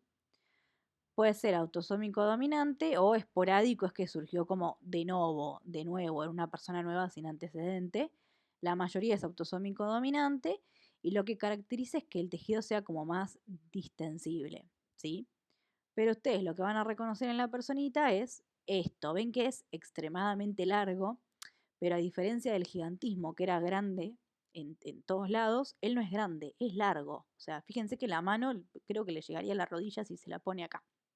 ¿Sí? O sea, tiene las extremidades muy largas, pero el tronco está parecido, ¿sí? Tiene crecimiento excesivo de todo lo que son los huesos largos. Y como tiene las piernas largas, es muy alto, ¿sí? Tiene dedos alargados. Van a leer que tiene como el tórax excavado, que es lo que algunos le dicen pecho de paloma, ¿sí? Suelen tener pie plano, suelen tener escoliosis y ello les lleva a mucho dolor crónico. Tienen hipotonía de los reflejos, mucho dolor en las articulaciones. Son bastante feas las de la MEC, muy dolorosas. Lo otro son las alteraciones en el ojo, van a leer lo de luxación del cristalino, que es como un movimiento anormal en lo que es la posición del cristalino. Y el que más les importa es la parte cardiovascular, ¿sí? Los vasos, ¿sí? Las arterias, tienen mucha elastina. Entonces va a favorecer a que se formen aneurismas, ¿sí? Que es justamente como esto que está acá, ¿no? Como una bolsita que se formó en el vaso, se hizo más delgada la pared y se hizo como una bolsita, ¿sí? Aneurisma de la aorta. Y ese es re importante, bueno, también valvulopatías, pero el aneurisma es re importante por el hecho de que puede un aneurisma romperse y eso obviamente es muy mortal, ¿sí? Es lo cardiovascular su principal causa de muerte. La otra, Ehlers-Danlos, es la famosa que le dicen del contorsionista. Hubo una época que era muy vista en videitos tipo TikTok, de que gente se estiraba esto y decía no es una media, había gente que lo hacía con medias de red. Bueno, son súper, súper laxos. Se les estira la piel, literalmente pueden contorsionarse totalmente, ¿sí? Acá lo que se afecta es la síntesis del colágeno o la estructura del colágeno fibrilar. Entonces, lo que más afecta es piel, articulaciones y vasos. Y va a tener estas características que están acá, ¿sí? La piel, como vemos acá, súper extensible, las articulaciones súper móviles, de ahí lo del contorsionismo. El tema es que esto puede llevar a que se disloquen, a que se formen más hematomas porque tienen los vasitos súper frágiles, entonces es muy común que tengan muchos hematomas, tienen mala cicatrización. Y lo mismo, también tiene alteraciones porque hay mucho colágeno fibrilar y mucha elastina en los ojos, alteración en la visión, retinopatía, también muy doloroso, dolores óseos, dolores articulares. O sea, no están tan buenas como parecen, para nada. Al port, lo que se altera acá, y está súper importante también, es el colágeno de tipo 4. Te hacen mucho el juego de cuál es el colágeno que se altera. Es el colágeno de tipo 4. Que acá vemos que puede justamente eh, transmitirse de cualquier forma, básicamente. Recesivo o dominante, lo más frecuente es ligado al X y en segundo lugar dominante. Y el ligado al X, acuérdense siempre que es mucho más común al hombre, eso como generalidades de todos los ligados al X. El ligado al X es el más común, más frecuente en hombres, y entre el recesivo y el dominante es indistinto, entre hombre y mujer, o sea, afectan por igual. El recesivo es el segundo más frecuente, el dominante es el más raro. ¿Cuál es la clínica? Bueno, clínica tienen que pensar la triada riñón, oído, ojo, siempre. Hematuria, sordera, ceguera es al port hasta que se demuestre lo contrario, o dos de esta triada, ¿sí? El riñón se va a dañar todo lo que son los glomérulos, entonces va a generar como un color anormal en la orina, hematuria, que es sangre en la orina, ¿sí? Puede generar hipertensión arterial, las glomerulonefritis en sí activan el sistema renina-angiotensina-aldosterona y llevan a hipertensión arterial, edema y obviamente falla, insuficiencia en lo que es el riñón. Los oídos te genera sordera, ¿sí? Ocurre, de hecho, sobre todo, suele ser como lo primero que ocurre. Antes que la insuficiencia renal, tienden a tener sordera, hipoacusia. Y en los ojitos, es como que el cristalino adquiere como una forma anormal, ¿sí? Y eso hace que tenga cataratas, básicamente. Favorece a las erosiones de la córnea. eh, Tiene como punto a manchas que se hace como que el paciente ve como una mancha, una retinopatía donde ve una mancha. Agujero en la mácula, que siempre que haya un agujero en la mácula va a llevar a que tengas una visión como muy borrosa, muy distorsionada. Es una parte del ojo que se encarga de la agudeza visual. Ay, perdón. Bien. Ay, perdón si voy muy rápido. Es que estas me divierten.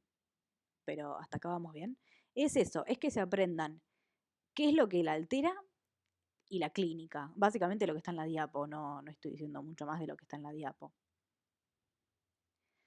Riñón poliquístico, la verdad que esta es la que menos he visto en las preguntas. Las que he visto son Marfan, Ehlers-Danlos y fibrosis quística a la cabeza. ¿Sí? Pero básicamente, como el nombre lo dice, tiene muchos quistes. Lo hacen más que nada como diagnóstico diferencial de la pielonefritis y la uronefrosis, pero si se fijan son quistes con pared propia. Y hay dos tipos, la del adulto, la que se manifiesta más en la adultez, o la del niño, que es por distintos genes. La del adulto es dominante y afecta a policistina 1 y 2, y la del niño afecta la fibrocistina y es autosómica recesiva. Sí he visto mencionar la fibrocistina, pero como respuesta incorrecta de alguna de las otras. Tiene siempre muchos quistes en el riñón, ¿sí? Y la del niño suele asociarse también a alteraciones en el pulmón, alteraciones a nivel del hígado, ¿sí? Fibrosis hepática, hipoplasia del pulmón, suelen ser muchos más graves y obviamente puede ser una causa de muerte en el niño, en el neonato. En cambio, el adulto, si bien tiene una clínica que puede llevarte después a trasplante de riñón, uno puede llegar hasta edades más adultas, ¿sí? 20 y pico, 30 y pico. Siempre cuando en las genéticas piensen en gente joven, en niños, en gente de 20 y pico, 30 y alguito que te dicen que tienen esto desde hace 20 años, ¿sí? Y osteogénesis imperfecta, esta es como re popular, es la típica que aparece en un montón de novelas y de series, es la típica que le dicen la enfermedad de los huesos de cristal. Se altera el colágeno de tipo 1, es dominante, no lo pueden sintetizar, y como no pueden sintetizar colágeno de tipo 1, que característicamente está en los huesos, van a afectarse todo lo que son los huesos, van a ser extremadamente frágiles. Ven que así es un hueso sano y este está como súper poroso, ¿sí? No tiene nada de colágeno. Entonces se caen y se quiebran todo el tiempo. Si alguien vio alguna serie o alguna película, hubo una época que estaban re de moda poner pacientes con esto. Afecta todo también lo que son las articulaciones y piensen que afecta todo lo que tenga hueso también, los dientes, porque al fin y al cabo son huesos, sordera, porque tenemos los huesecitos del oído, el yunque, el mantrillo y el estribo, y si se forman mal esos huesos, no tengo audición, obviamente. Y también todos afectan el ojo. Acá lo que genera es, se pierde el colágeno, entonces lo que yo veo son los vasos atrás del ojo. Yo normalmente no veo los vasos de mis ojitos, pero tienen vasos sanguíneos. Bueno, se pierde toda la estructura del colágeno de la esclerótica y me permite ver la vasculatura que hay detrás y eso hace que tengan como el ojito como cianótico, como azulado, como los vasos venosos. Hay muchos tipos, lo que tienen que saber es, el tipo 2 ven que tiene carita triste, es el más mortal, es incompatible con la vida, ¿sí? O sea, se mueren adentro del útero de la fragilidad excesiva que tienen, ¿sí? Los demás, bueno, tienen fracturas, es una refiaca, pero por lo menos pueden vivir, cuidándose un montonazo. Pero el de tipo 2 es incompatible con la vida, no pueden hacer, ya se empieza a quebrar todo dentro del útero. Es re triste. Bien. ¿Hasta acá bien?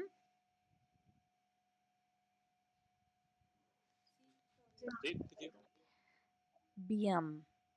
Quiero ver entonces, si les parece, vemos estos preparados que charlamos de pielonefritis para que los vean. Uy, ya. Bueno, esto, a ver, tengo que ir bien abajo. Cirrosis lo vemos después. Tuki tuki. Esto es TP2. Vamos a TP3. Acá, pielonefritis. Ven que todo esto es su corteza y todo esto es su médula. O sea, la corteza no es una feta como pasaba acá. Miren la corteza en la hidronefrosis. Es una feta. Está dentro de todo bien, ¿sí? Desplazan la parte de la corteza, pero está bien. Tiene todas estas dilataciones, un poquito, pero no son tan prominentes. Ven que acá tiene amarillo, acá, bueno, ahí justo tapa la flecha, pero ven que acá tiene amarillo, ahí hay un poquito, acá tapa la flecha. Esa es la famosa lipomatosis de sustitución, esto que charlábamos hoy en esteatosis, diferenciándolo, que es tejido adiposo depositado ahí. Y ven que tiene, acá no se aprecia tanto en la foto, pero tiene como una coloración más grisácea y ustedes cuando lo tocaban estaba recontra aumentado de consistencia. Eso era fibrosis, la crónica, ¿no? Obviamente. La pielonefritis crónica tiene fibrosis. Y acá era la diferencia que les mencionaba, que se veía arrugada, porque tiene fibrosis, la cápsula. ¿Sí? Cápsula arrugada versus la de la hidronefrosis, que está lisa, pero tiene estas lobulaciones que habíamos mencionado por las cavidades que tiene en la cara interna. ¿Sí? Sí, sí. Estos son los mismos preparados de neumonía que vimos. Estos son los de estómago, que es una solución de continuidad. Ven que vienen los pliegues cerebriformes y en un momento tiene una solución de continuidad. Bueno, acá es todo solución de continuidad. Acá no hay pliegue cerebriforme. ¿Sí? Y esto que dice acá de no se sabe si es úlcera o ulceración es porque vieron que en macro les decíamos, seguramente sus ayudantes les dijeron, que en realidad úlcera es cuando pasa la muscular de la mucosa y en un preparado así uno no puede estar seguro si pasó la muscular de la mucosa. Sí, bueno, justo acá porque ven que hay un agujero que pasa a la mesa, o sea, acá le metías el dedo a eso, atravesó la muscular de la mucosa y más, atravesó la serosa, atravesó todo. Pero a menos que sea tan grosero como esto, con decir solución de continuidad, estábamos. Sí lo podías ver a la micro, porque a la micro ves si pasa la muscular de la mucosa. Veías esa raya acidófila entre la submucosa y la mucosa, esa era tu muscular. Si la pasaba, la rompía, era una úlcera, si no la rompía, era una ulceración. Spoiler, los preparados eran de úlcera. Y otra cosa inflamatoria que pueden ver, y era el último preparado que había en inflamación, es vesícula biliar. Que la vesícula biliar puede ser de 3 colores. Acá justo tengo 2. Pero puede ser puede tener 3 patologías. Uno, fíjense el tamaño de esta mano. O sea, miren esta mano. Y miren el tamaño de la vesícula y compárenla con esta vesícula que ocupa 2 dedos y medio versus esta que la mano quedó chica. Y no es que la persona tenía mano chica, es que la vesícula está muy aumentada de tamaño. Y lo otro, la pared de la vesícula tiene que ser una feta. Esto no es una feta como esto. Miren esto qué delgadito, qué lindo. Esto no está delgadito, o sea, de hecho la deja re consistente, como bien formadita de lo durita que está, ¿sí? Entonces la pared está muy gruesa y la vesícula está muy grande, ¿sí? Una vesícula biliar, un órgano hueco, sacular, está muy grande. Eso es una vesícula hipertrófica, ¿sí? Aumentó de tamaño, por ejemplo, como se ve una colecistitis, una inflamación de la vesícula, que puede ser, por ejemplo, por un lito que está ahí lastimando, lastimando y lastimando. Y esta no se ve tanto, pero no sé si la vieron en clase, todo en la cara interna, en resumen, tiene amarillo. ¿Sí? Todo esto es amarillo grasita. Amarillo es grasa, siempre amarillo es lípido. ¿Qué puede ser lípido en la vesícula? Colesterol, si se encarga de la eliminación de colesterol. colesterol en la vesícula se llama colesterolosis. Y la otra opción es que alguna parte de la vesícula tenga negro. Negro siempre es sangre, carbón o melanina. Tenemos esas únicas tres opciones. Podría ser, por ejemplo, una colecistitis hemorrágica, o sea, con sangre. Si era negro, o un infarto. ¿Sí? Si era negro, era sangre. Eran sus tres opciones de vesícula. Bueno, y estos serán los preparados de inflamación. Y el de la urohidronefrosis que ya charlamos. Todo esto igual les queda, yo les pasé. Aterosclerosis en realidad está más que nada en metabólico / inflamación. Pero bueno, no había mucho que ver. Lo mismo, ¿sí? Grasa en la aorta, grasa, amarillo, era grasa. O sea, placas de ateroma. Esto va a cerrar mejor mañana cuando veamos metabólico, las placas de ateroma. Puede ser que se calcifiquen, que se van a ver blanco y duropétreo, pero bueno, justo no sucedía en el preparado. Y esto es lo que charlábamos hoy de un aneurisma cuando dijimos Marfan. Esto es un aneurisma. Se dilata la pared y hace como una bolsita. ¿Sí? Sí. Esto también lo tienen en... O sea, es como que ustedes tienen toda esta carpeta en lo que les pasé. Así que pueden ver todas. Bien, ¿hasta acá vamos bien? Sí, bien. Bien, y si les parece, esperen que corto la grabación